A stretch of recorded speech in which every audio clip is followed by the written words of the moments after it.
com a não expulsão do Gabriel Barbosa. E aí eu peguei a imagem e mandei pro Léo Andrade. Pô, o Gabriel tentou dar um soco no Gilberto, porra. Cotovelada.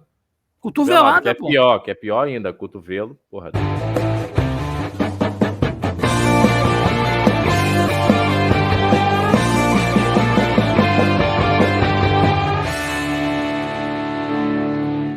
Vamos resenhar, vamos falar sobre futebol e tudo mais aqui no programa de hoje. Ô, professor, o Cláudio tocou num ponto, né? E eu tava conversando com alguns torcedores do Bahia hoje, falando sobre o jogo, né, e tal. E aí muitos culparam a entrada do Rezende. Eu tava ouvindo a tua resenha com o Léo da tarde, né, o pós-jogo. Cara, o futebol é foda. O futebol é foda. Ele pensou certinho, professor. Eu até conversei lá com o Rogério Ceni. A gente estava vendo o jogo ali, lá do Maracanã, a gente via que o Flamengo não estava conseguindo entrar dentro da zaga do Bahia, estava muito bem postado. Ele estava tentando toda hora cruzamento na área, né? Enfim, forçar uma falta para cruzar na área. E aí o Rogério Ceni, ele pensou, ele viu o jogo, ele pensou, né? Ó, eles não estão conseguindo entrar. A jogada deles vai ser o seguinte: chutar de fora da área ou chuveirinho, né? Porque na hora do abafa, o que mais acontece é chuveirinho. Então eu vou colocar uma bola aérea mais forte, né? E aí calhou, né? Ele pensou certo, mas calhou de tomar um gol aí, uma falta boba, que eu acho que o Rezende ele poderia ter cercado, né? Era uma falta lá pelo lado direito, último lance do jogo, bastava ali cercar, ele acabou dando bote. Eu acho que tem muito disso, né, professor? Pelo fato dele ter entrado com uma rotação diferente do que o jogo efetivamente estava acontecendo. Quando o atleta entra, você pode falar muito melhor do que eu, demanda alguns minutos para ele entender as nuances do jogo, o ritmo do jogo, e o Rezende, em 3 minutos, cara, em 3 minutos ele entrou, fez a falta e depois o Bahia acabou tomando o gol, mas, porra, na moral, a torcida tá querendo bater no Rogério Ceni, mas nesse jogo, na minha opinião, professor, o Rogério Ceni não teve muito o que fazer, não, é futebol.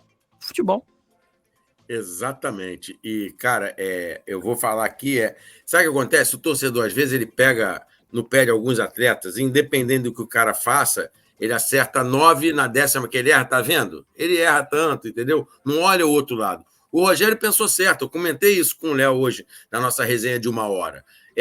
O Flamengo não estava conseguindo entrar, e o futebol é feito disso, não dá por baixo, vamos por cima.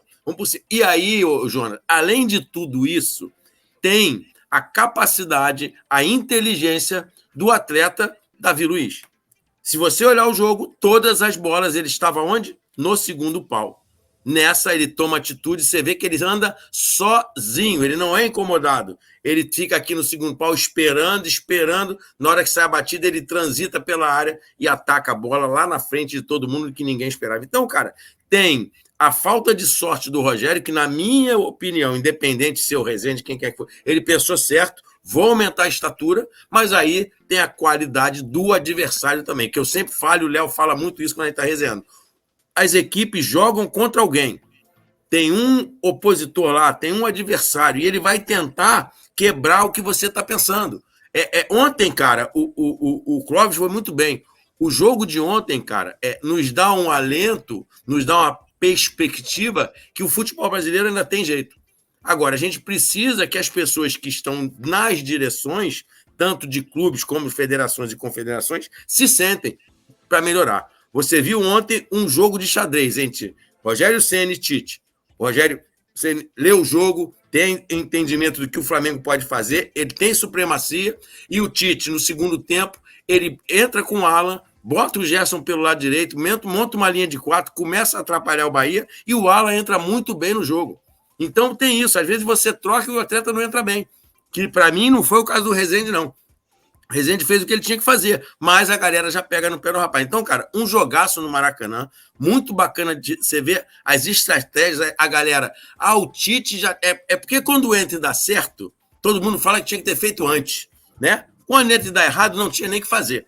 Então, o Tite espera por quê? Galera, o Alan, talvez, se o Flamengo tivesse com todo mundo, talvez nem tivesse ido pro jogo. Tivesse treinado na quarta-feira, na quinta, na sexta, não sabe? Para estar mais inteiro no domingo. Mas a coisa no Flamengo é meio atropelada devido ao plantel estar reduzido. E ele espera um momento para falar, o que eu posso tirar melhor do Alan? 20 minutos, 25, 30 minutos, e bota o rapaz, e aí ele consegue equilibrar o meio-campo e o Flamengo começa a jogar melhor. Tanto é que o Rogério faz o quê? Tenta botar 2 homens de velocidade e um atacante de referência para começar a incomodar o Flamengo. Então, é um jogo muito bem estudado, né? O Flamengo tentando usar as costas dos laterais, que saíam para fazer as triangulações tanto pelo lado esquerdo quanto pelo lado direito, usando o Cebolinha e o Luiz, né, para fazer a velocidade nas costas, e o Bahia tentando triangular de um lado para trazer o Flamengo para o lado da bola e inverter do outro lado para pegar a defesa em 1 contra 1. Então tem um estudo ali, tem um jogo muito bacana. Então, para mim, na 10ª rodada, o melhor jogo do Campeonato Brasileiro, em questão de jogo e em questão de estratégias dos 2 comandantes. E ele até tenta, né, antes de colocar o Oscar, com o Biel replicando o que o Cauli vinha fazendo, né, sendo um falso 9. Ele até tenta, ele coloca o Ademir, né, permanece com o Tassiano, e aí coloca o Biel um pouco por trás, Tassiano aberto do lado esquerdo, o Ademir pelo lado direito, e o Biel por trás ali, replicando o Cauli, entrando como falso 9. Ele percebe, coloca o Oscar, abre o Biel pelo lado esquerdo, permanece com o Ademir pelo lado direito e centraliza, né, o Oscar que é um jogador de mais profundidade, né, tendo ali o Depenha, que é um dos poucos jogadores que tem essa característica de posse. Eu já imaginava isso acontecer. A hora que esse meio de campo forte do Bahia cansasse, ele ia perder esse jogo de posse, de triangulação, e ia explorar muito mais a velocidade. E destacar também, né, professor, você fala do Alan, mas o Everton Araújo entrou bem também, né, fez algumas interceptações, jogador de força, né, consegue realmente pressionar, o Flamengo passou a pressionar, né, com muito mais a rotação alta, como eu falo, né, enfim, e passou a incomodar o Bahia, que não teve mais como também sustentar essa posse. A questão física, né, se você pegar o jogo do Bahia, professor, Jonas e Clóvis, uma toqueira danada e uma baita de uma movimentação. Os caras do Flamengo não achavam os caras, né, muita movimentação e fisicamente isso, né, acaba te desgastando também, né, e aí entra aquilo que o próprio Rogério falou na coletiva pós-jogo. Criar situações, ter posse de bola e matar, até para condicionar o adversário a se abrir e você, de certa maneira, administrar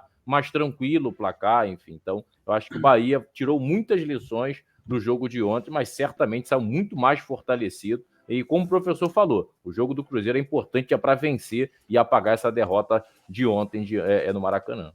E Jonas, Léo e Clóvis, rapidinho, você vê que a leitura, o que ele faz? Quando ele bota o Everton e o Alan, ele faz o quê? O Gerson, que correu muito, ele dá um descanso para o Gerson no momento defensivo. O Gerson é quase que um atacante só fechando espaço e quando o Flamengo rouba a bola no pé dele, e ele começa a criar pelo lado. Então ele tem um conforto de não ter que baixar tanto, porque ele tem 2 cães de guarda ali, o Alan e o Everton, e ele fica com a facilidade de ter a bola no pé e pensar mais na construção ofensiva. E aí o Flamengo começa a ganhar um pouquinho de mais campo e o Flamengo começa a jogar melhor. Então é o que eu falo, cara. Para mim, né, como profissional, que fico tentando entender e ler, o jogo está gravado. Eu deixei esse jogo gravado, ainda não estudei o jogo, quero estudar, porque eu pelo menos não consigo, né? Eu vejo o jogo, faço mais análise, mas para você fazer uma análise profunda, eu tenho que ver o jogo, vou estudar o Bahia. E aí eu vejo o Bahia. Agora eu vou estudar o Flamengo e vou ver o Flamengo. Ver os 2 jogos, você consegue ter ideia das ações, mas fazer uma análise profunda de 2 times ao mesmo tempo é muito complicado. Então você tem que dissecar um time e dissecar o outro. Então esse jogo está guardado porque tem muita coisa de trabalho ali, de tática, de ideia dos treinadores, eu acho muito bacana. Então, melhor jogo disparado das 10 rodadas que tivemos até agora, Flamengo e Bahia, foi muito bacana. E seria fantástico, né, professor, Jonas e Clóvis, a galera que está nos assistindo, aí já somos quase 100 pessoas simultâneas, se o Flamengo tivesse com a melhor versão dele, né, e o Bahia também com o Santiago Arias, né, seria realmente fantástico, até pela energia, né, Jonas, que teve ontem no Maracanã, realmente seria fantástico. No segundo turno promete, e quem sabe aí a Gol TV lá na Bahia, hein, esperem a gente aí na Bahia, aí de repente a gente vai aparecer aí. E tem um detalhe também, né? Ô, Clóvis, só rapidinho, Clóvis, esse ponto, só para não perder o fio da meada, era justamente esse ponto aí que eu queria entrar, fez muita diferença? Acha que seria muito diferente, meus amigos, caso o Flamengo, evidentemente são jogadores qualificados, né, o De La Cruz, a Arrascaeta, o Vinha, mas o jogo jogado, acha que faria muita diferença? O Flamengo não teria tantas dificuldades? Não tem como a gente ser assertivo, mas acha que o Flamengo ele jogaria melhor? O Bahia soube se aproveitar desses desfalques, porque o Bahia teve só o Arias, né? E o Flamengo teve, acho que quase 4 ou 5 atletas que estavam lá convocados para as seleções. Seria um diferencial na cabeça de vocês? Ô Jonas, não é que seria um diferencial, mas com certeza a equipe do Bahia, tanto a equipe quanto o Rogério, teria um outro tipo de atenção, né? Porque é um time mais pesado, é um time mais jogado, é um time mais experiente. A diferença, talvez, do Flamengo para o Bahia hoje seja um Bahia muito mais entrosado, né, com um time que vem sendo construído, com jogadores ainda ali, e um Flamengo se remontando devido à saída do grande número de atletas. Então seria só talvez um respeito maior, uma qualidade maior do adversário, que você olhar para um lado de lá e você, esse jogador, um De La Cruz, um Arrascaeta, um Pulgar, é um outro peso. É um outro peso. Não tem jeito, não tem jeito. Você vai jogar contra o adversário, isso não é desempenho. Isso é simplesmente da mente do cara falar, ó, atenção ali, atenção aqui. Por quê? O Flamengo hoje, para os adversários, eles têm uma ideia do que o Flamengo vai fazer, mas não tem a certeza, porque é um time que toda hora ele oscila. O Gerson, por exemplo, começa por dentro, depois vai para fora. Então, o Tite está fazendo ajustes dentro dos jogos, porque ele não tem tempo de treinar. Então, ele está acertando a equipe durante os jogos. E ele conseguiu botar na cabeça desses caras, ou os caras resolveram, meio Palmeiras, né? Que eu brinco que o Palmeiras é aquela goteira, que a gente está na resenha aqui, a goteira está ali na pia. Eu não estou nem escutando. Quando acabar a resenha, que eu apagar tudo e fechar a luz, eu vou escutar aquela tic, tic, aí vai me incomodar. E o Palmeiras é assim, o Palmeiras não desiste. 49 do segundo tempo, o jogo vai até 50. Os caras do Palmeiras estão ali, ó. Vamos fazer o gol, vamos fazer o gol. E o Flamengo hoje está assim. O Flamengo não está desistindo dos jogos, entendeu? E o Bahia, para mim, eu volto a falar, o Bahia fez um grande jogo. Futebol não tem justiça.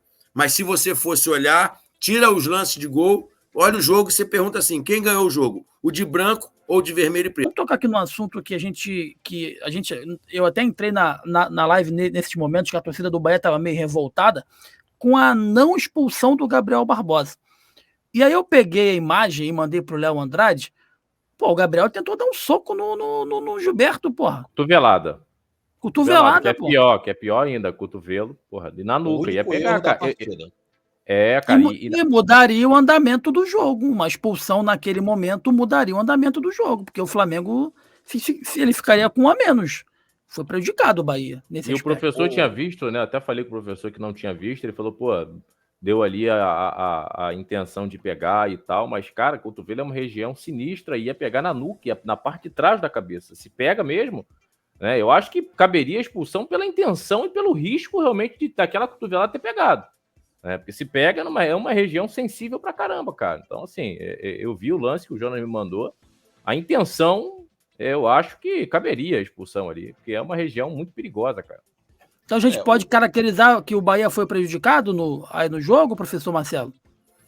Olhando por esse prisma, sim, como você falou muito bem, um jogo daquele, no Maracanã, o Flamengo crescendo um pouquinho, as trocas foram feitas. Perder um atleta, com certeza, ia beneficiar o Bahia. Né? E eu falo, independente de quem vai beneficiar, quem vai ser favorecido, tinha que ter tirado. E, cara, infelizmente, cara, eu falei isso antes do jogo, na live, que a arbitragem não atrapalhe o jogo. E eles conseguem atrapalhar sempre. Todos os jogos do brasileiro, todos os jogos, você pode pegar todos os jogos, tem erros que são fáceis de serem resolvidos. Hoje tem câmera para pegar tudo. Para pegar tudo. O lance do Gabriel, ele vai com a intenção de acertar o Gilberto. Ah, não acertou. Não acertou porque Papai do Céu não deixou. Mas ele vai. Então, ele mete o cotovelo. Não foi aquela de segurar, de apoiar, não. Ele vai com o cotovelo na cabeça do Gilberto. Por sorte do Gilberto, não aconteceu. Mas era por vai chamar e falar, olha a ação desse atleta aqui. E o Gabriel... Tanto é que ele passa alguns minutos pós o lance tentando se justificar para todo mundo. Não.